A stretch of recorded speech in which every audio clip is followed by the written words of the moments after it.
Confirming that recording is underway, Mr. Mayor. Thank you very much. All right. Just going to get to my agenda view. All right, everybody. And welcome to the Georgetown Council meeting of Tuesday, the 25th of January, 2022. As you no doubt would have noticed, due to the COVID situation, we are reverting back to online council meetings and the meeting procedures as governed by the Emergency Management Act published last year. We'll make our very best effort to have a smooth and productive meeting in a permissible time frame. Before we begin, I'll do our customary acknowledgement of country. The Georgetown Council pays its respect to the traditional and original owners of the land in which we meet, their elders past, present and emerging, and we pay respect to those that have passed before us and acknowledge today's Tasmanian Aboriginal people who are the custodians of this land. Just to advise everybody, these meetings are recorded and we will publish these to our council YouTube channel. In attendance today, from the council side, we have myself, Greg Keys, Mayor, Councillor Tim Harris, the Deputy Mayor, thank you, Tim, Councillor Chris Barraclough, thank you, Councillor Heather Barwick. Councillor Barwick has elected not to use the video stream, but I can confirm her attendance. Councillor Greg Dawson, Councillor Dean Gibbons, Councillor Winston Mason, Councillor Andrew Micheletto, and Councillor Peter Parks. There we go, thanks Pete. From the staff, we have our General Manager, Shane Power. We have our Manager of Livable and Connected Communities, Megan Bennett. I don't know if Megan is actually on. No, she's not, Mr. Mayor. You're not on today. Manager of Corporate Services and Finance, Cheryl Hyde. Hello, Cheryl. Manager of Development and the Environment, Rex Cassidy. Manager of Infrastructure and Works, John Heron. There he is. Manager of People, Performance and Government, Kristen Desmond. I'll get that first name right eventually, Kristen, apologies. Executive Support and Governance Officer, and we have, of course, Abby Allison standing in for Louise Dickinson at the moment. I don't think we have Justin Simons in attendance, and I don't think we have our Community Officer in attendance either. All right, so that's who's present. We have no apologies and no leave of absence. Section 2 pertains to the confirmation of minutes. Item 2.1 regards the ordinary council meeting held on the 21st of December. Do I have a mover for item 2.1? The first hand I saw was Councillor Chris Barraclough is our mover. The seconder will be Councillor Harris. Councillor Barraclough? Nothing further to add. Thank you. Councillor Harris? Just to accept the minutes. Thank you. Thank you. Any comments, questions? Councillor Gibbons? Yeah, just I'd like to actually move a slight amendment in point 6, the declaration of interest. There's an S missing off the end of my surname. That's the only thing. So Councillor Gibbons, given it's a non-material alteration, we will observe and will amend that in the future published version of the minutes. But your request for a separate motion is declined. We'll continue. No, motion. Absolutely. Thank you. It's non-substantive. Any questions, comments for or against? Returning it to our mover, Councillor Barraclough. Nothing further to say other than let's put the S on the end of Councillor Gibbons' surname. Duly noted. With that, I'll put it to a vote. All those in favour, please raise your hand. We have Councillor Keys, Councillor Harris, Councillor Bauer, Councillor Barraclough, Councillor Gibbons, Councillor Dawson, Councillor Mason. Did I miss any? Councillor Parks down the bottom there. So the motion is unanimous. And Councillor Micheletto.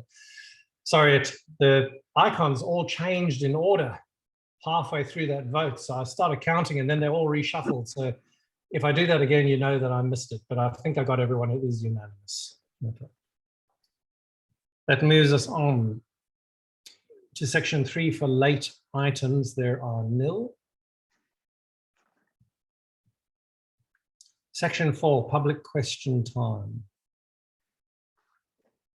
So today we have a number of questions on notice. So the procedure we're going to follow is I'm going to read the questions and in their entirety per person who submitted them, and then I'll hand them back to the general manager who will be sending a written response to all of these people who asked questions. So the first one is from Mr. Robert Richardson from Beauty Point. His first question is, development application 2021/105 infers that the proponents have the support of Georgetown Council for its proposed wood chip processing plant at Bell Bay. Question A, is this the case? Question B, if it is, could it be reasonable to assert that the council has predetermined the outcome of the DA?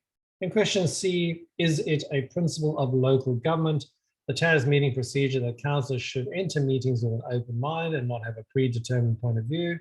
It then goes on to section 2 on page 38 of DA 2021-105. The proponents cite several publications, including the State Growth Prospectus, the Bell Bay Precinct 2018, the NTDC RED Strategy, the Regional Development Australia TAS Case Study, Bell Bay Advanced Manufacturing Zone. And he asks, in the production of these reports, to what extent were citizens of the Tamar North region consulted?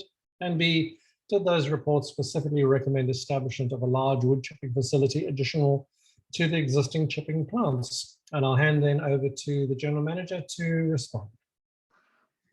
Thank you, Mr. Mayor. I'll first note that these questions are relating to a planning application which is currently under assessment by the Environmental Protection Authority.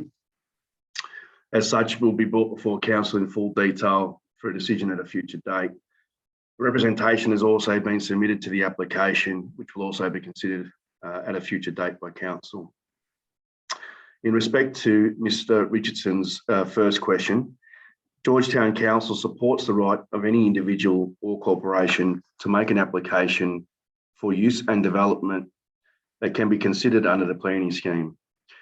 The express purpose of the General Industrial Zone and the Bell Bay Precinct is to provide for industrial forms of use and development. Where possible, council staff will provide guidance on aspects of the planning scheme that need to be addressed, such that the application is as comprehensive as possible, addresses as many potential issues as possible, and allows council to make an informed decision. However, council has not provided the applicants with any form of support that would predetermine any outcome, infer a particular planning position one way or another, or compromise its capacity to make an unbiased decision. Supporting any applicant to put forward their best application is essential to ensuring that all parties have adequate information to comfortably take a position once that opportunity arises. With regard to Mr. Richardson's second question, Mr. Mayor, I'll provide the following response. These documents have not yet been prepared by council, and questions regarding these documents should be read by the authors of the stated reports, or directed to the authors of the stated reports rather. These reports do not play a specific role in determining compliance within the planning scheme. Thank you, Mr. Mayor. Thank you, General Manager. The second person to submit questions is Mr. Jeff Bantic from Beauty Point. Again, Mr. Bantic has a number of questions. The first being, some 15 years ago, local residents of Beauty Point and Clarence Point observed the installation of a large pipe or outlet at Deceitful Cove. For what purpose was it installed, and what is in the outfall from that pipeline? Mr. Bantic, I think you're 15 years too late would be my first observation, but I'm sure the General Manager will provide a more thorough response. The second question is, development application 2021-105 outlines infrastructure to be constructed as part of the project. Further, it was planned to store wood chips on the wharf area on berths 6 and 7. He says, and here are the questions. Question A is, observations in December 2021 indicate that this may have already occurred. Is this the case? B, if so, has Georgetown Council given approval for the works? And C, If so, has this predetermined the discussion regarding the development application? Over to you, General Manager. Thank you, Mr. Mayor. In response to Mr. Bantick's first question, the outfall is not an asset of councils. However, it's likely to be the outfall for the Georgetown sewage treatment plant, which services Georgetown. The outfall extends from Point Effingham on the south side of Deceitful Cove.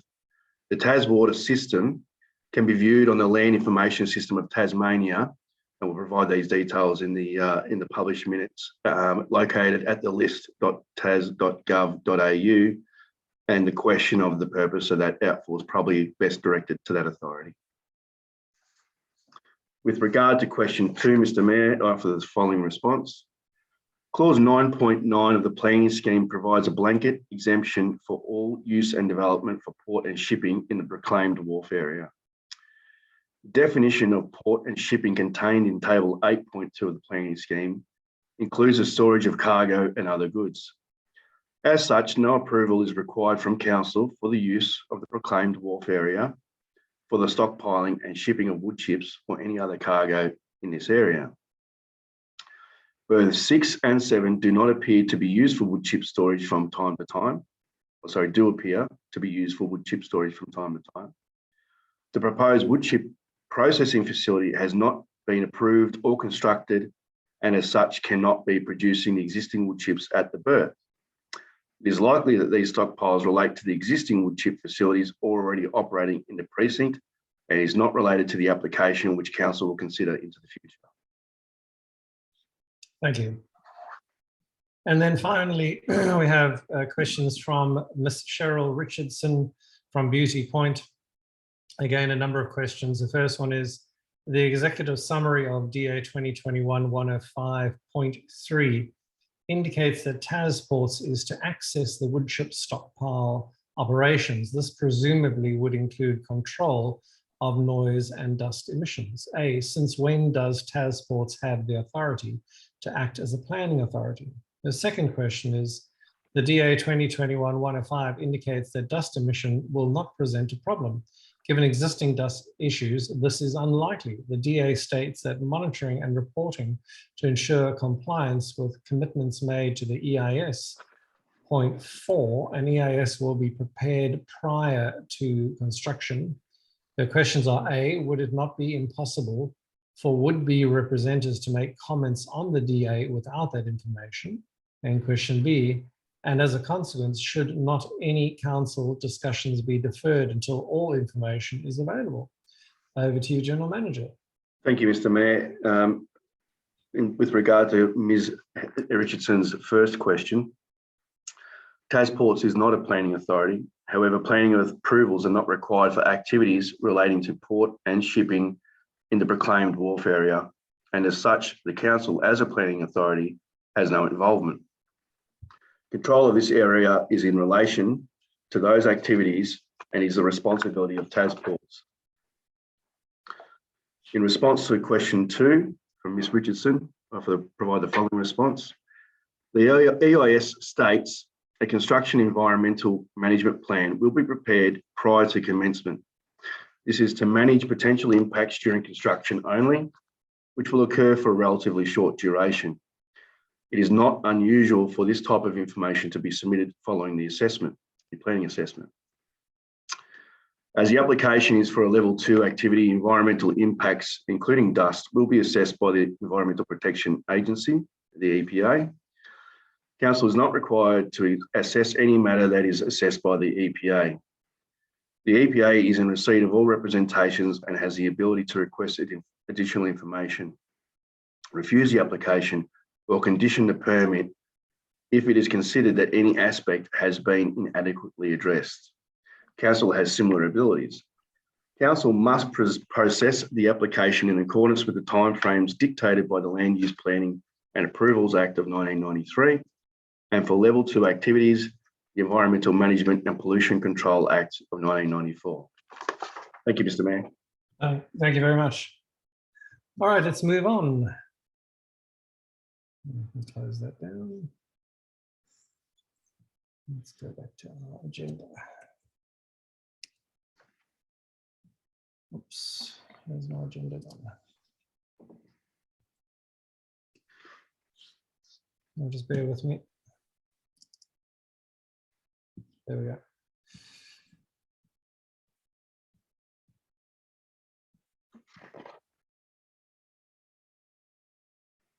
Okay, the next one we'll take, section 4.3 is public question time. This one here, we've had a submission, one submission from Mrs. Lorraine Wooten from Low Head. And her question regards Regent Square redevelopment and the $2.45 million grant. She says, at the Georgetown Council meeting held on the 21st of May 2019, I asked whether the cost of the already approved and partially built playground was part of the $2.45 million grant, which would leave the rest of the redevelopment of Regent Square with a shortfall of around $700,000 that was already allocated to the playground. To the surprise of at least some councillors, I was assured that it did indeed include the cost of the playground. She asks, could you please tell me then how much has been spent on the playground, including the basketball court, B, the car park, C, the toilet block, D, other works, and E, how much remains of the $2.45 million to complete the redevelopment of the Regent Square? Shane, over to you. Thank you, Mr. Mayor. Much of these questions are subject to a report we have scheduled for council at its next meeting, and much of it is financial information. I don't have it at hand at the moment. So with your approval, Mr. Mayor, I'd like to take the question on notice. Thanks. Thank you. No problem at all. Mrs. Wooten goes on. She has a second section of questions. She says, the permit for the new Woolworths car park was granted in December 2020, subject to 24 conditions that were supposed to be in place before it opened. Condition 18 dealt with the site landscaping plan. She says, see my copy and paste from the 15th of December 2020 Georgetown meeting below. She says, strangely, I have failed to find a landscape plan as required by Georgetown Council, included in the attachments for DA 2020/48 in the agenda for the 15th of December 2020. This car park is one of the most scenically situated car parks to be found anywhere, overlooking York Cove, and it is visited regularly by most of the community and many of our visitors. It could be so much more attractive and welcoming, but apart from mulching, nothing more has been done. Many grasses and weeds have invaded or been blown in from the surrounding areas and been allowed to establish and seed and take over the mulched areas. It's an eyesore and embarrassment for our town, showing no community pride.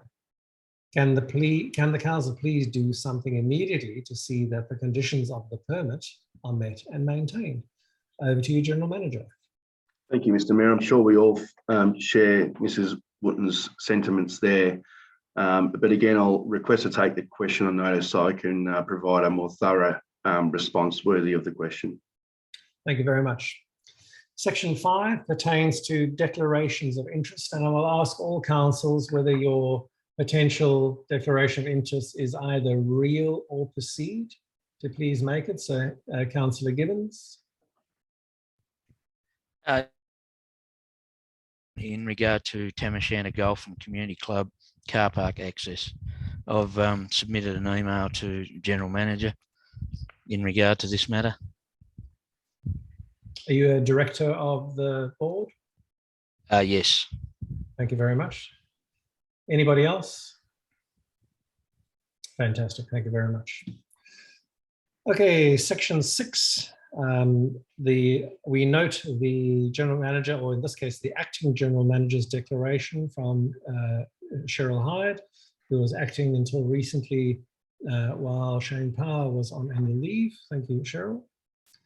Section 7 pertains to planning authorities. This month there are nil.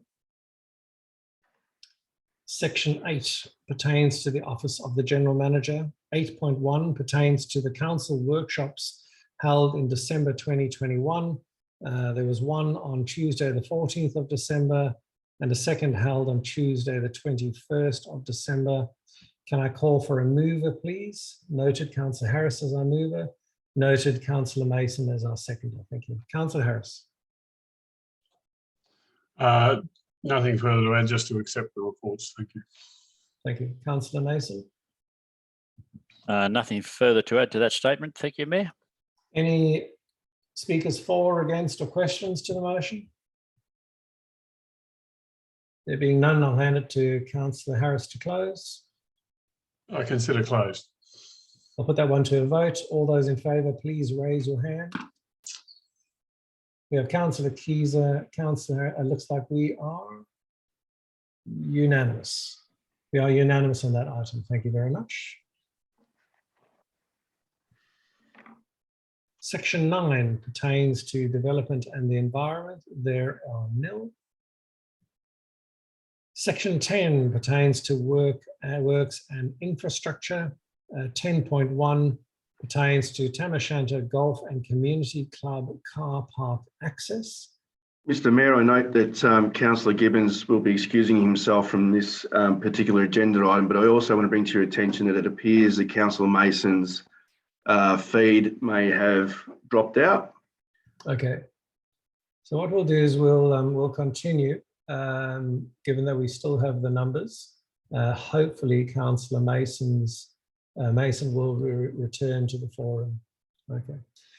So, so as I said, 10.1 pertains to Tam O'Shanter Golf and Community Club car park access. There is a recommendation that is made on the bottom of what I believe looks like page 19. Can I call for a mover, please? Councillor Dawson is our mover. Councillor Harris is our seconder. Thank you very much. Councillor Dawson, over to you. I didn't actually move that. I'm not even sure how that thumbs up actually came on my screen because I didn't touch my screen.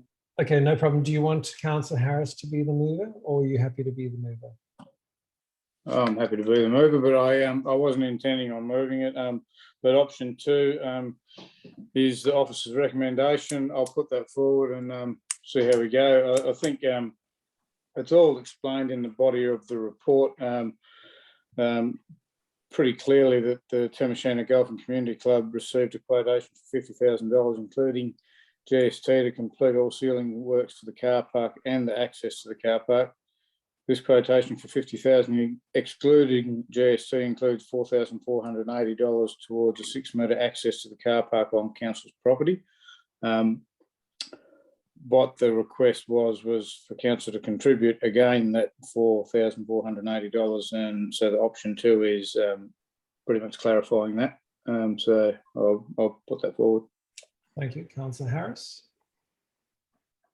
In full agreement with Councillor Dawson, and it seems it was already included in the original grant, and therefore no need for us to contribute. Thank you. Thank you. Any speakers for, against, or questions? Sorry, Mr. Mayor. Councillor Gibbons, are you present there at the moment? Is that a frozen screen? It's a frozen screen, I hope. Okay. Sorry, Mr. Mayor, just want to clarify that he's not participating in the vote. That's fine. Okay. Any questions, speakers for or against? Good.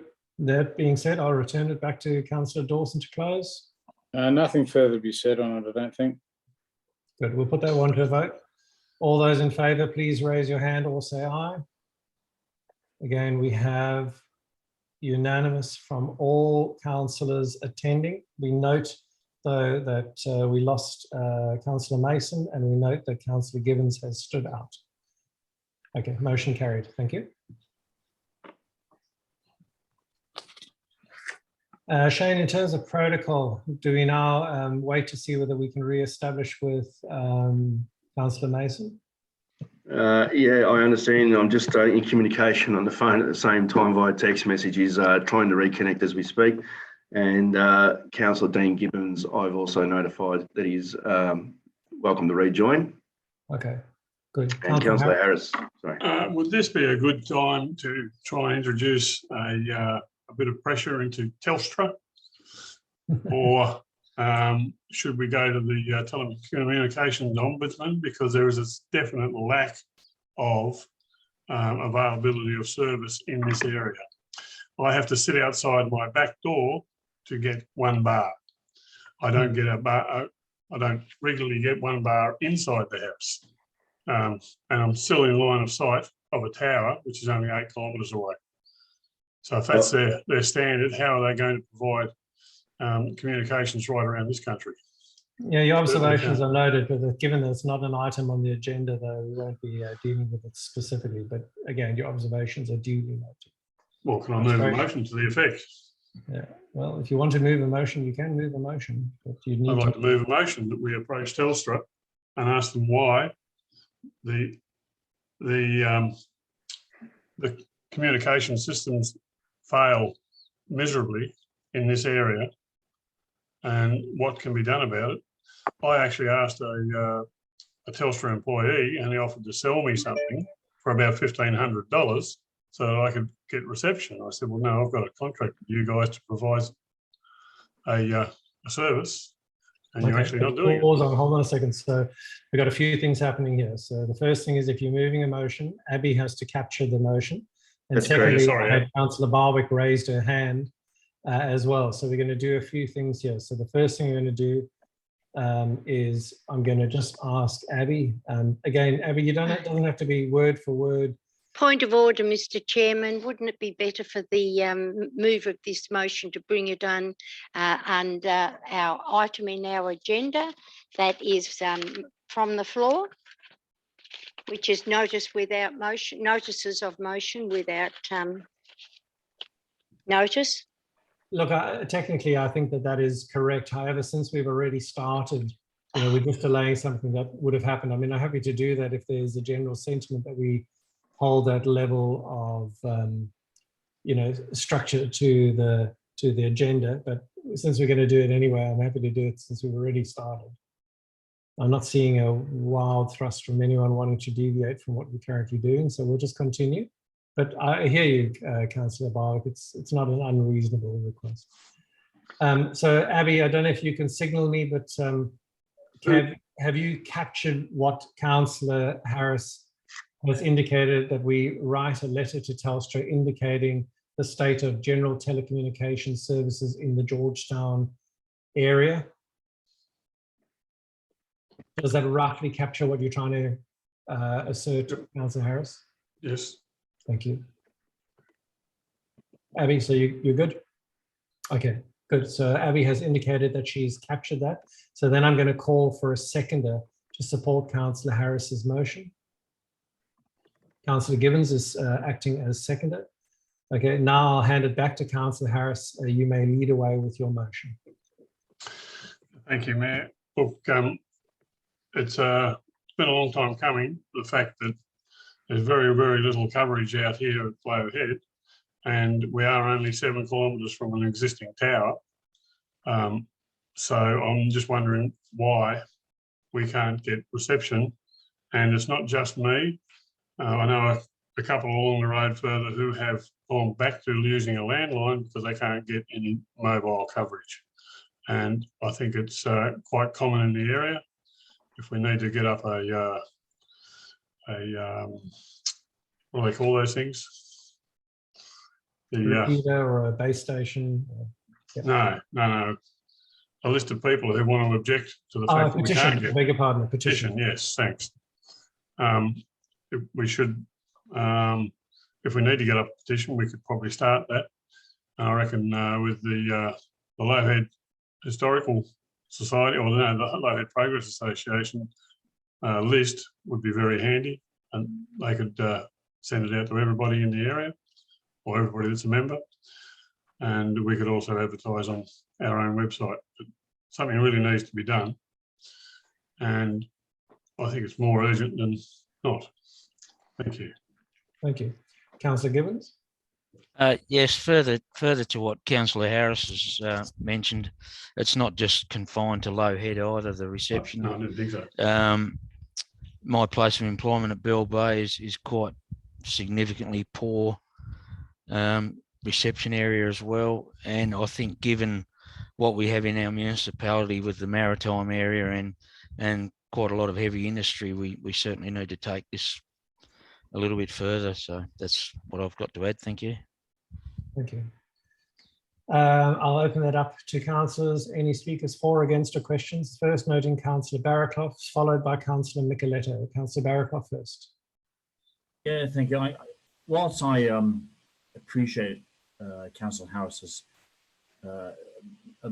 notion of actually trying to improve the communications of the area, I don't think I'm going to vote against this because it's a commercial matter. And I don't really think it's in the remit of the council to try and influence that of a commercial in such a commercial way. We have had previous motions likewise about petrol prices and various other things. I just believe it's outside the remit of council, and we shouldn't really be questioning Telstra's service. We can always, there's nothing wrong in trying to ask them to include it, but to start questioning how they provide their business, I don't think it's something that the council should really get involved with. Thank you, Councillor Barraclough. Councillor Micheletto.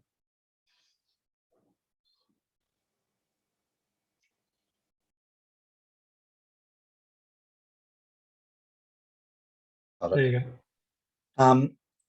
Yeah, sort of somewhat agree with what Councillor Barraclough says, but also more for asking the question anyway, because my area too, the whole of Pipers River, is pretty much a black spot area. I've got to stand outside to make a phone call.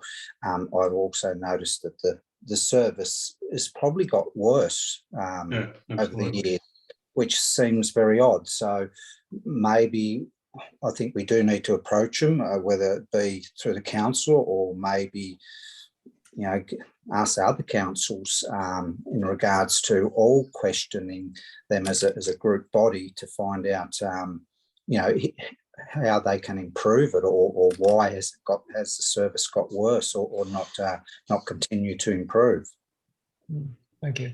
I'll speak to this motion myself as well. So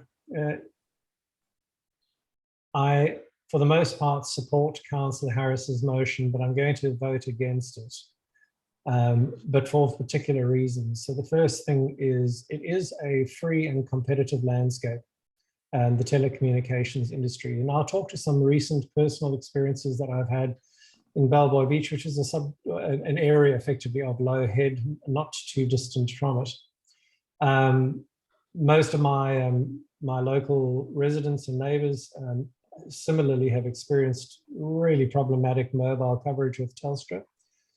Recently, however, there's been a large churn of the customer base to Optus, because Optus coverage has actually been very good in Bellboy Beach, surprisingly so, and seems to have allayed many of the challenges that the people that I speak to have had in Low Head specifically.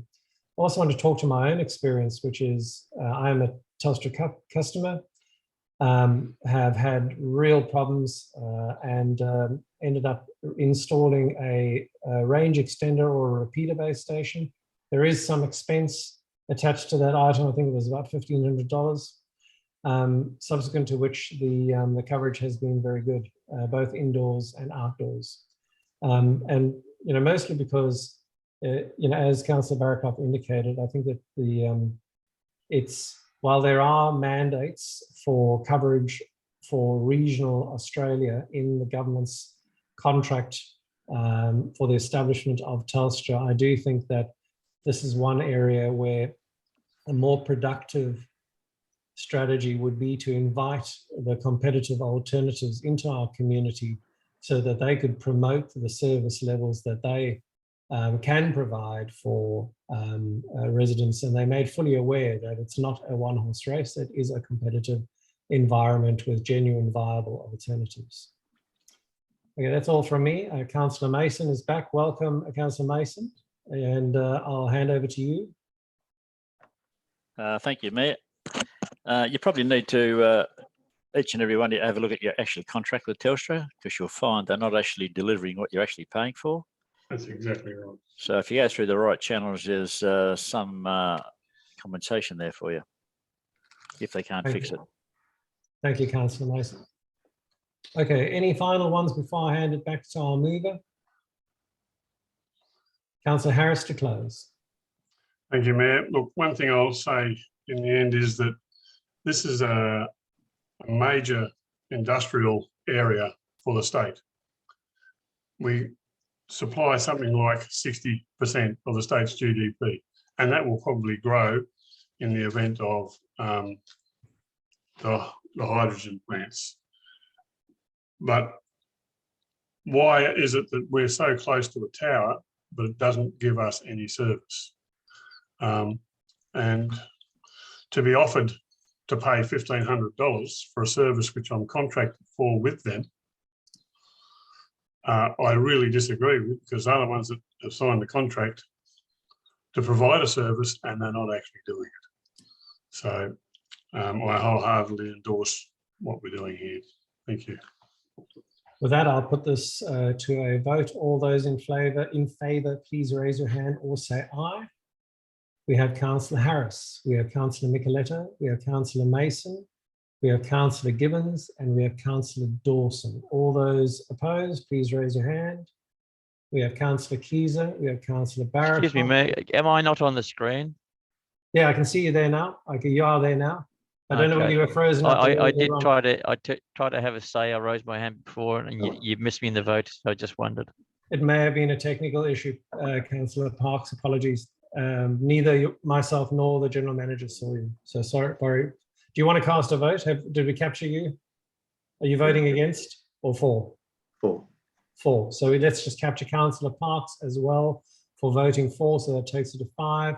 And then against, we had Councillor Keyser, Councillor Barraclough, and Councillor Barwick. So the motion is carried. We will write a letter as suggested by Councillor Harris to Telstra. Thank you. All right, section 11 is corporate services and finance. This month there is nil. Section 12 is livable and connected communities. This month there is nil. Section 13 pertains to matters of involvement of the mayor.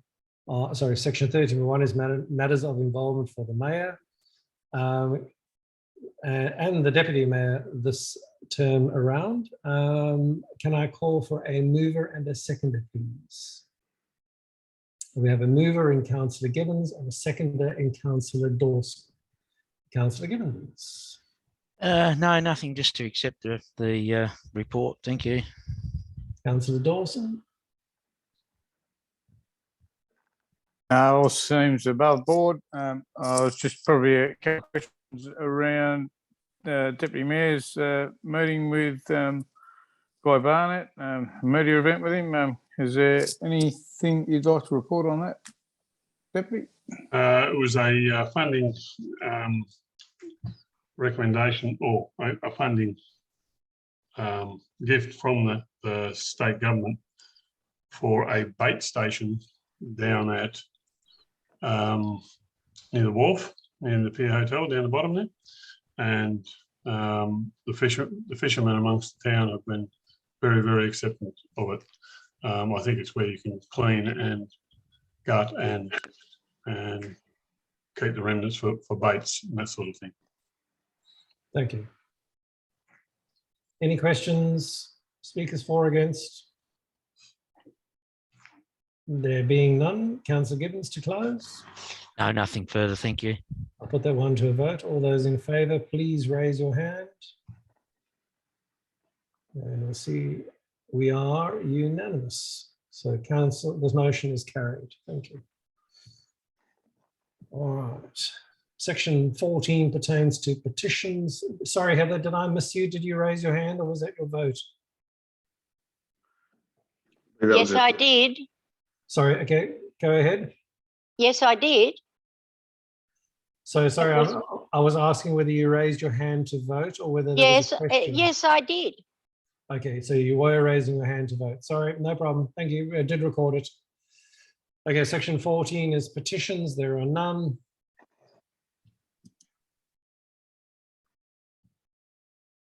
Section 15, notices of motion, there are none. Section 16 is councillors' questions with or without notice. And I note the response to Councillor Barwick's questions as recorded from the previous meeting. Thank you. As well as Councillor Dawson's questions from the previous meeting as recorded. Thank you. And Councillor Harris's questions. Section 17 pertains to council committee reports. Mr. Chairman, please, Yes. I put my hand up, but you probably were looking to. Yeah, no, I'm go looking through. at the notes. That's why I don't. Yeah. Sorry, I just wanted to put another question without notice on today's. proceed. Sorry. Please proceed. Look, I'm just asking, can council have a report on the wild tamer, where we are at with the wild tamer? The grants or it's been a grant, a tender, and it's already closed quite some months up, and it was a funded document. If we could have some update, please. Thank you. Duly recorded. Mr. Mayor, I'm just typing up trying to capture Councillor Barwick's question in the chat function. With your can the update be provided at a workshop, Councillor Barwick, given the nature of some of the submissions? Oh, certainly. Thank you. Councillor Gibbons, I think you also had your hand raised. Do you have a question you'd like to ask about notice? Yes, Mr. Mayor. Just in regard, could council investigate the use or implementation of the FOGO bins or green waste collection bins for future, if this could be an opt-in option or what, I'm not sure, but maybe we could, or council could investigate the option there, please. Thank you. And again, I think it's appropriate that we adopt a similar strategy to what Shane was indicating with the previous question, because it is something that has had a fair amount of investigation, a fair amount of airtime. So what we'll do is we'll run it at the next workshop with your permission, Councillor Gibbons, and just review some of the decisions that were made at the time and whether those assumptions still stand. Absolutely, that's fine. Thank you. Thank you. Anybody else? Okay, good. So 17.1 pertains to the Georgetown Safety Group Committee meeting of the 2nd of November. And the recommendation is to approve the minutes. Do I have a mover and a seconder, Yes. please? Yes, Mr. Chairman. Okay, so I think I had Councillor Barraclough first as the mover, seconded by Councillor Barwick. Councillor Barraclough. Move to receive the minutes. Thank you. Councillor Barwick. Mr. Chairman, these minutes had to come back because they should have gone through the last meeting, but the wrong minutes were attached. So everyone's read this through from last meeting. Thank you. Yes. Any questions, speakers for or against? There being none, I'll hand it back to Councillor Barraclough to close. Nothing to add. We'll put that to a vote. All those in favour, please raise your hand. And I'm seeing everybody's hand. Looks like we're unanimous on that one too. Thank you.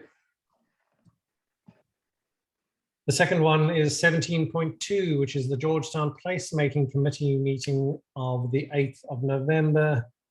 Again, we have the chairman in attendance. The recommendation is to accept and approve the minutes of the Georgetown Placemaking Committee meeting of the 8th of November.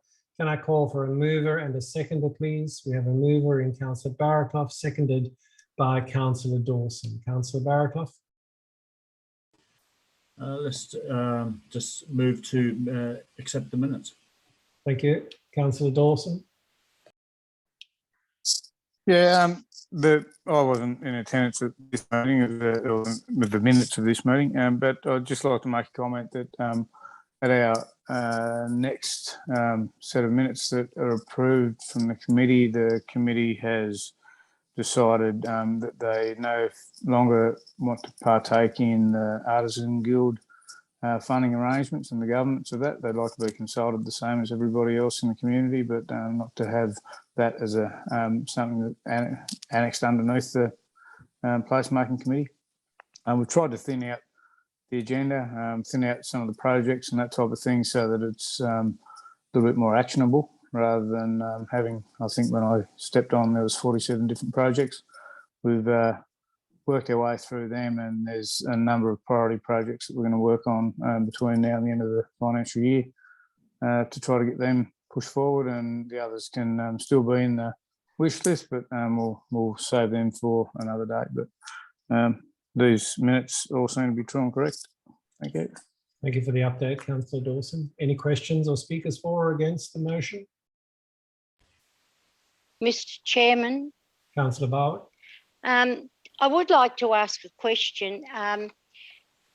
We have a motion on the books that was moved forward, and that every dollar that council or the placemaking committee spends, or any projects that they take forward, have to come through to the council for approval. Are we still acting on that policy, that motion that was moved through this table? Or through the chair to the general manager.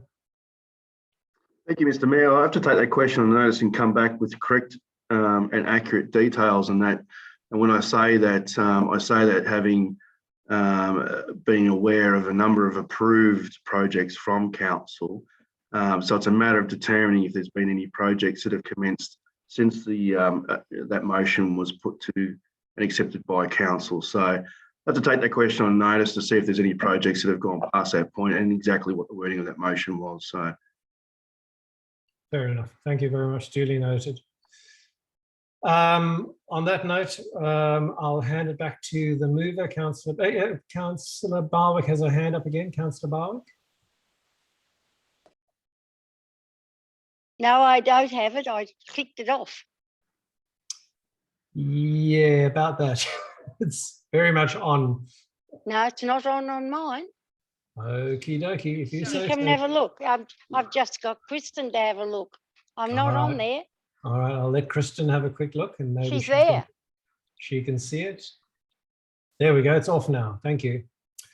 All right, I'll hand it back to the mover, Councillor Barraclough, to close. Nothing further to add. All those in favour of the motion, please raise your hand.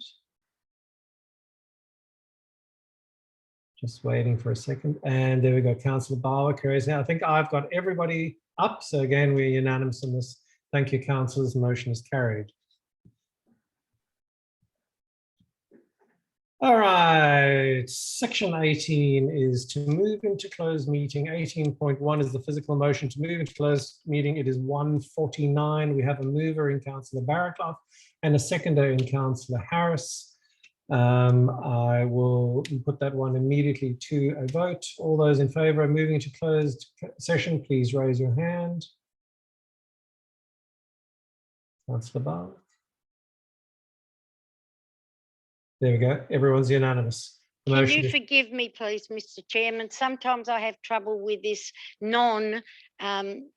mouse that's connected to the computer, and I take a bit of getting it going. It's okay. It's Thank normal. you. Mr. Mayor, just advising that I'll now cease recording temporarily as you move into close.